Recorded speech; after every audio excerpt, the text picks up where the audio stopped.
এভাবেই জীবনের ঝুঁকি নিয়ে নদী পারাপার হতে হচ্ছে কোমলমতি শিশুসহ নানা বয়সী নারী পুরুষদের। ইতোমধ্যেই একাধিক মানুষের প্রাণহানির ঘটনা ঘটছে নদী পারাপারে। কাজের গাফিলতির কারণে এলাকাবাসীর চরম ক্ষোভ। টাঙ্গাইল সদর উপজেলার সঙ্গে বঙ্গবন্ধু সেতু সংযোগ সড়কের সহজ যোগাযোগের লক্ষ্যে ২০২০ সালের ১৩ সেপ্টেম্বর কালিহাতী উপজেলার জোকারচর ধলেশ্বরী নদীতে ব্রিজ নির্মাণের উদ্যোগ নেয় এলজিইডি।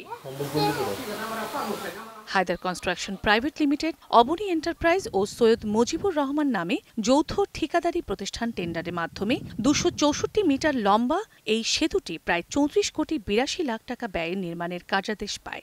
যথাসময়ে কাজ শুরু করলেও নির্ধারিত ৩ বছরে কাজ শেষ করতে পারেনি। আবারও তাদের আরও ১ বছর সময় বাড়িয়ে ২০২৪ সালের ২৭ অক্টোবর পর্যন্ত সময়সীমা বাড়িয়ে দেয় কর্তৃপক্ষ। অতিরিক্ত দেয়া সময়েও কাজ শেষ করতে পারেনি। এ পর্যন্ত হয়েছে মাত্র ২০% কাজ। কর্তৃপক্ষের নজরদারি না থাকাকেই দায়ী করছেন এলাকাবাসী। ২৩ সালে শেষ হওয়ার কথা, আজ ২৪ সাল শেষ হয়ে গেল, এই পর্যন্ত ব্রিজের কাজে 20% নেওয়ার নাই। ব্রিজ না থাকার কারণে মেলা মানুষ আজ ব্রিজে পার হয়, তাদের কষ্ট, আমাদের কষ্ট। ৯টার পরে নৌকা পাই না, খুব কষ্ট হয়, তারপরেও যাই। এ বিষয়ে ঠিকাদার প্রতিষ্ঠানের কোনো বক্তব্য পাওয়া যায়নি। গাফিলতির অভিযোগ অস্বীকার করে নতুন ঠিকাদার নিয়োগ করে দ্রুত কাজ করার কথা বলেছে এলজিইডি।